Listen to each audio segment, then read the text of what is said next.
What's going on with y'all? We got a special guest in the building. Wanted to come through, talk about a few things. How you feeling? I'm blessed, sir. How are you doing? I'm good. I'm good. I'm alive. That's what's up.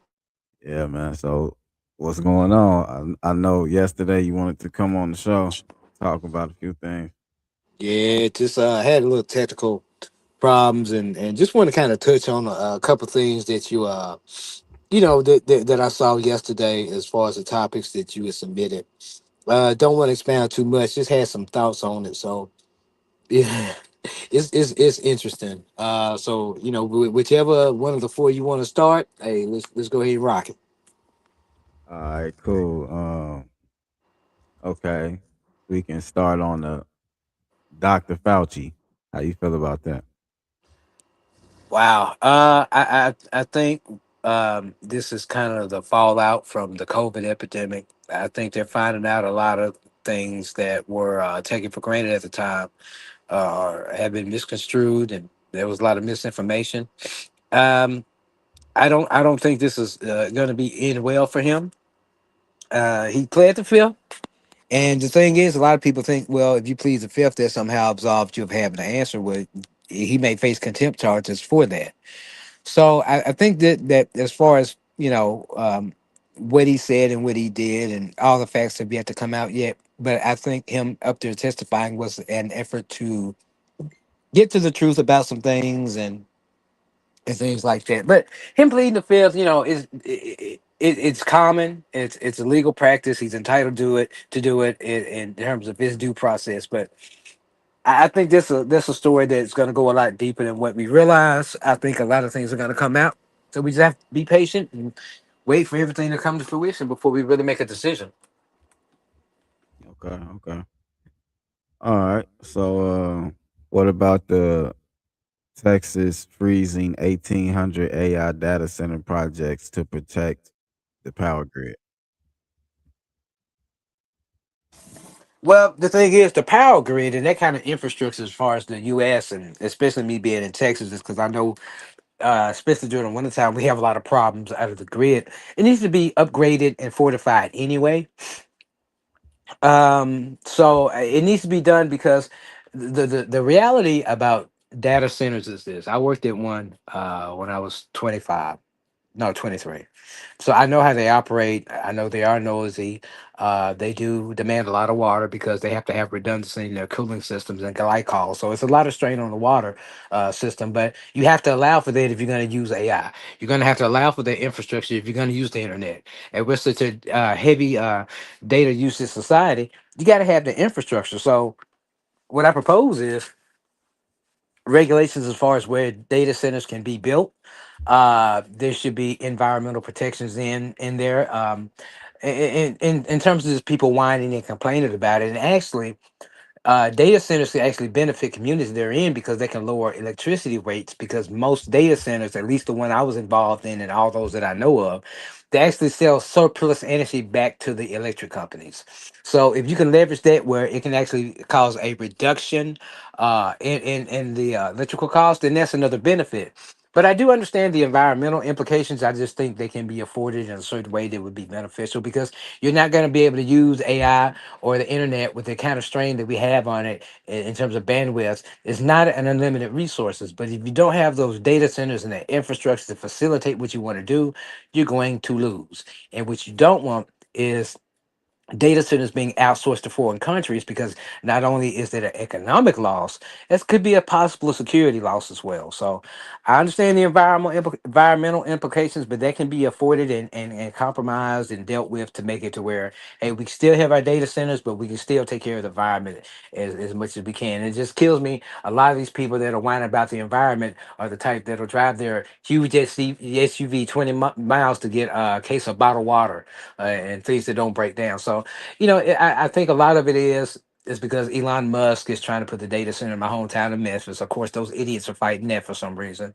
and data centers have been vilified. So with that, what you have is just bias. And people don't understand how data centers work. They just take for granted they can pick up their iPhone and get on TikTok, and there's nothing behind it. It's just magic. And until people educate themselves, we're still gonna have this ignorance and fight back and forth.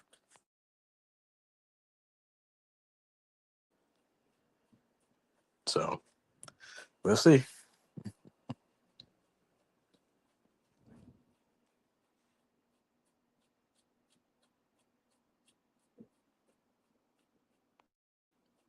You there? No, I think he froze up.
Yo, George.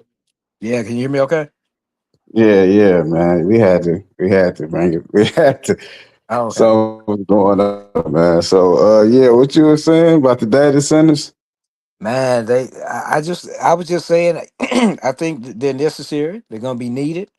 And people kind of have to understand, if you want to continue to use, not just AI applications, but any application that's going to rely on data and bandwidth. This is, you can view it as a necessary evil if you want to. Now, in terms of the environmental aspect of it, I do understand that to a certain degree, but I mean, yeah, it's going to be a price for progress. And if there can be things put in place as far as shoring up environmental concessions. There's also not being levied in the reduction in energy costs, because oftentimes those data centers, the surplus power they generate is often sold back to the municipality's electric company. That could result in less strain on their processing and possibly lower costs for residents. So I think people are just coming in with a little bit of Trump derangement syndrome, because data centers are so associated with Trump and Elon Musk. It's just sort of a lunatic fringe with it. So I think if people become more informed and study it more, hopefully things will get better.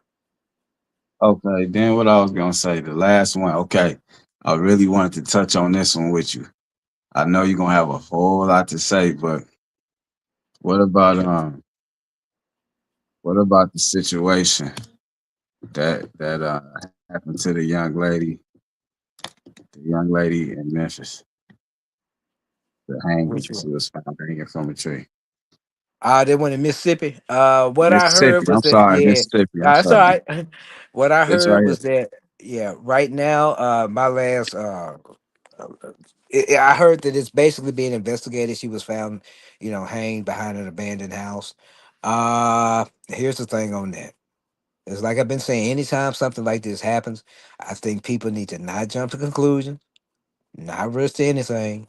Let the investigation run its course. Allow for due process before we start jumping to stuff and make conspiracies. And how some of us black content creators are. Oh Lord, they're playing back. They coming back to get us. We don't know anything. We don't know if she unalived herself. We don't know who did it. So until we have enough facts to really make a decision or even have a direction of where it was going, and we need to hold off on just running in. But here come Ben Crump. He finna get off the Nolan Wells thing when that go from me. Kirk dry up. He'll be right on this. So it's in Mississippi. All you gotta do is turn the corner and start pimping that race hustle. And here we go again. You know, I'm gonna ask you for this question. you chopping up real bad.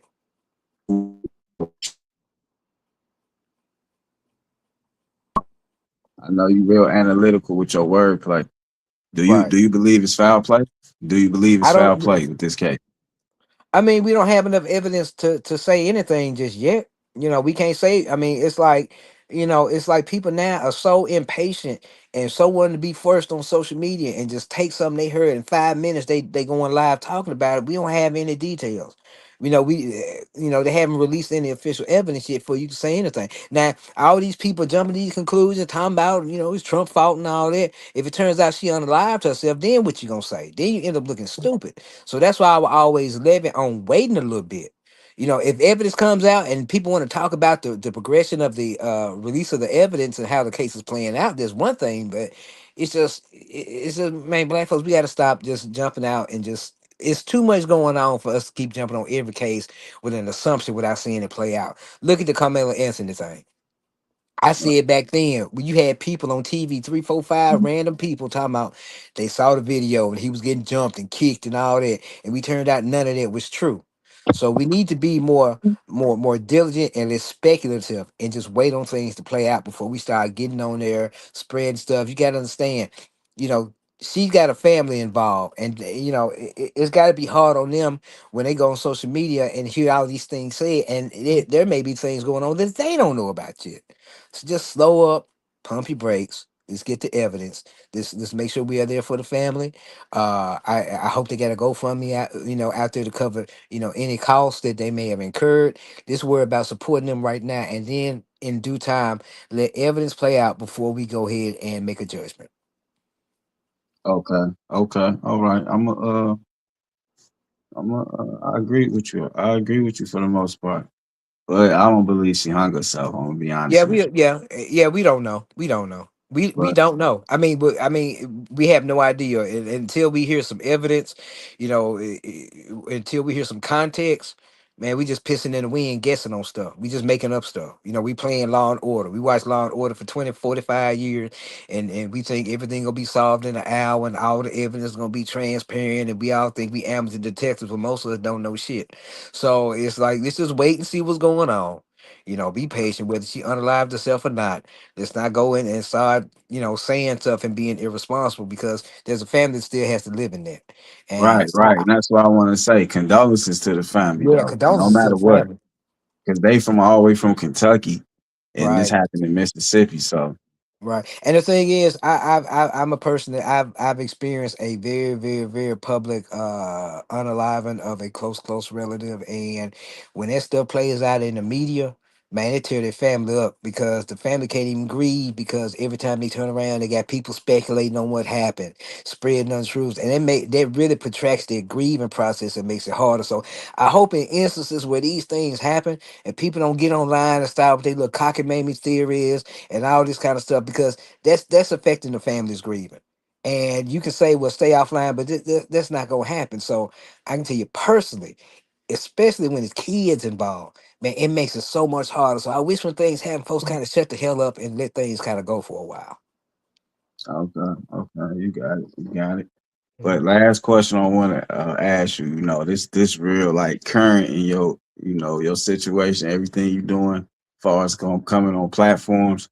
I wanted to know, like, what did you mean by like you not coming on quote unquote black uh podcasts anymore? Like, what is Never that? said, hold on, bro. Never said Black Card Podcast. Okay, Never said that. What I said was the Chitlin Circuit. okay, That's not the same. I did a black podcast just earlier today. I got several coming up. It's not black podcast. It's nigga podcast. I'm not okay, doing those. I'm no longer gonna waste my time doing a podcast with no format, no solution, just a random dude going live talking the same old rhetoric. Black podcast I would do till I'm blue till I turn blue. Yours, love your form, love what we able to accomplish. I will always do yours. Club Geneva, black podcast I would do. I'm a black man, a proud black man. I would stand up for my brothers and sisters, but them niggas, man, they can go on. I am done with it. yeah, Now, if you got on a bonnet and a blunt, no format, man, don't expect me to come on there. I'm not right, doing that. So I'm off the chitlin circuit. And what I do is, if I get a lot of invites through podcasts, I'm gonna check you out for I come on. I'm gonna prepare. I'm gonna do notes. If I come on, I'm gonna bring you my best. But I'm not bringing best to no bullshit. That's right, over. And we all need to do that. We got to elevate our game as content creators, as black contributors. We got to stop being in the mud with some stupid shit and thinking this gonna elevate us because we killing our own narrative. You know, we need to raise our standards as content creators because the one thing is, you know, for a long time, we as a diaspora had a problem with not having control over the media, not having a voice. Now with podcasts, we have our own media. We can build our own networks, but we don't need to build our own shit. And I'm not gonna be a part of it. So if you got a podcast talking about something, then hey, I do it. Yours, I'm on. You know, many others are on, but it chilling circuit, you know, backwoods section 8 thinking ass shit. I'm done with it. Real talk. that's what's up. I can respect that. I just wanted to really get you to say that on camera what you meant by Right. that, because, but you know, you send me all your posts, you know, behind the scenes. So when I seen that, I was like, damn, is he gonna stop rocking with me? Stop rocking with the platform? But I knew you No. wasn't. I knew you was. I just wanted to talk some trash to get you to. Yeah, I know. I know what's up, man. And I appreciate you, man, because you know, even when we correspond off the air, even if I say something you don't agree with, you can see the other side. Not saying we always end up agreeing, but the way you do it is respecting class. So that's why I continue to do your venue, man. Thank you. Right. I appreciate you so much. But once again, like I gave you your own section. First of all, this episode part two. You feel me? That's Cause right. I rock with your mind. I know the power you contain up here. You real, you know what I'm saying? You real dedicated to your beliefs. And I appreciate that. That's what we Yeah. need in the world. I feel like whether I agree with it or not, you ain't hurting nobody. So Right. And I'm standing behind it, man. I'm actually doing stuff in the community. I'm not just a dude that just go on podcasts and just talk stuff. I'm in programs. I've had a nonprofit for 8 years. I've worked in politics. I've helped craft policy and things like that. You know, it's not like I'm just up here ranting. You know, I'm actually putting the work in. So I think that gives me a little bit different perspective. But before we go, uh, did you see about the story about the little boy in the skirt in the school yeah, uniform? yeah, we talked about that too. We talked about Everything. I'm gonna go on time in on that. Yeah, hold on. Yeah, yeah. Go. I didn't know if you wanted to talk about that for real, but yeah, we talked about that too. Here's the thing, man. I got two sons, 16, 21. Ain't no way I've ever done this shit. She has scarred that boy for life. She's ruined his life because no matter what he does in life, no matter what he does, no matter what he becomes, that's what people gonna know him for. They trying to say it's AI though, George. It don't matter if it's AI or not. Who released it? The mama?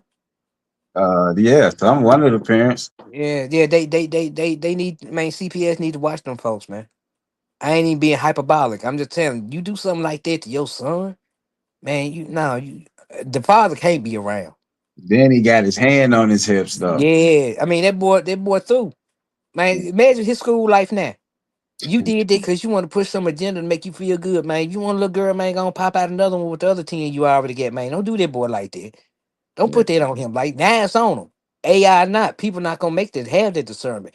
But whoever released that, man, they need their ass beat. That's wrong. That's wrong, man. That's wrong. That's what we was talking about on the show last night. We were saying, nah, not in middle school, maybe high school, 18 or whatever. Yeah. But you don't No, even that's know true. yourself. He He don't even know. he don't even know how to be a real little boy yet.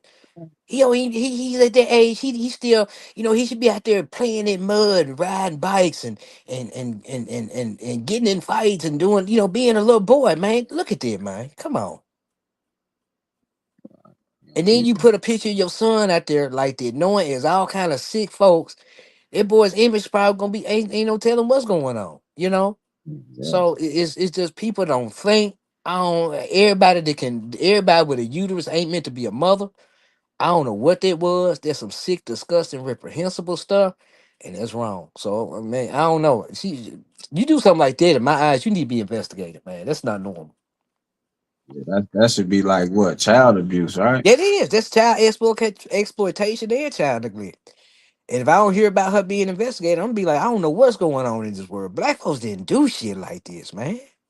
We Yeah, don't we don't do stuff like that. Cause it's that democratic liberal stuff, man. They in turn black folks against God. They want you to endorse all this stuff, man. We never endorse this kind of shit. yeah, right. And look what we doing now. We talking against God. We got little boys in dresses, skirts, and think that stuff cute. No, man. Yeah, folks got to get out that democratic plantation, man. That's that liberal mess, man. That's what that is. I don't ascribe to that. I don't care if anybody get pissed off. That's where that stuff comes from. And a lack of black men in the home. And it Facts. ain't That's just that's the enough. main thing right Yeah. there. And it ain't just a matter of having a dude with a penis in the home. He need to be a black man, a man. Unlike what's that boy, Carmelo Anthony's daddy.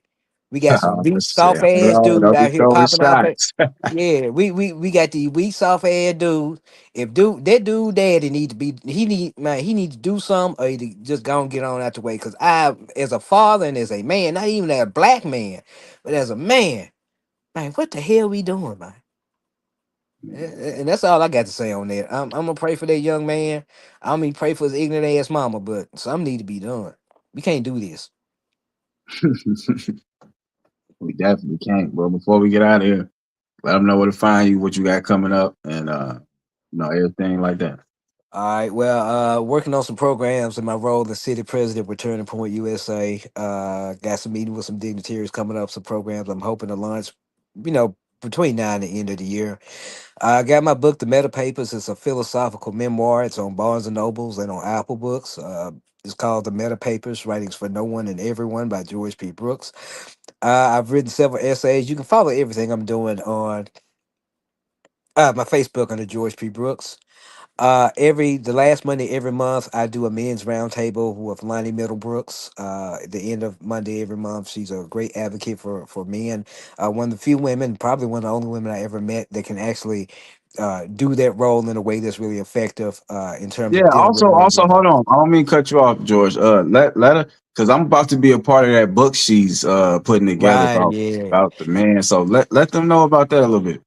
Yeah, she contacted me a while back. She's doing a project where she has men, it's an anthology where she has men contribute a chapter talking about their struggles and things they go through. And I submitted mine, and we're a few short on having it come to fruition. I want people to contribute. If you're a writer, you can DM me, in fact, or DM her, Lonnie Middlebrooks, and is a really, I think it's gonna be a powerful, powerful project. I think we need more things like what she's trying to do in terms of getting men to be vulnerable and expressive in what they go through, because that's how we gonna heal. And like I said, most women can't do it, and most men can't do it. But she's brilliant at creating a space where men can heal.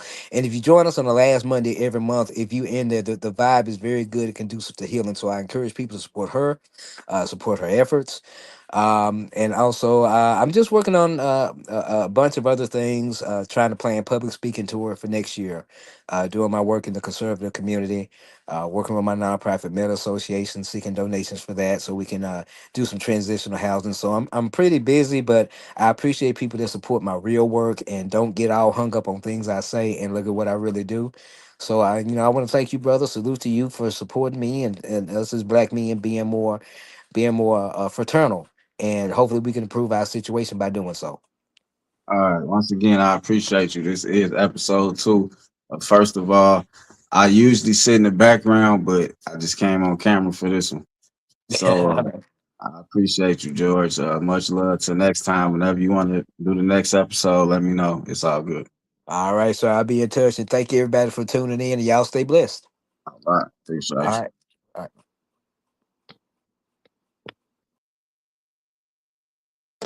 Make sure like, share, and subscribe to everything we got going. We gone. Love.